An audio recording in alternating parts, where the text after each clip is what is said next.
হাসান আকাশকে বলল, চল মসজিদে যাই। আকাশ বলল, না, আগে বাজারে যাই।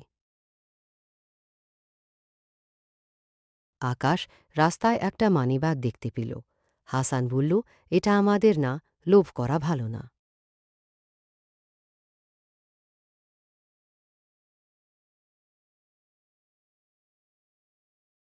আকাশ অনেক মিষ্টি কিনে খেতে থাকল। হঠাৎ তার পেট ব্যথা শুরু হল।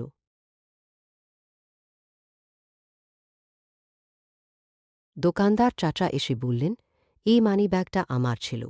আকাশ কাঁদতে কাঁদতে বলল, আমি ভুল করেছি।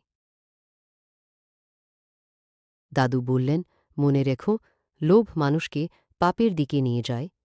আল্লাহ সৎ মানুষকে ভালোবাসেন। আকাশ বলল, আজ থেকে আমি কখনো লোভ করব না, ইনশাআল্লাহ।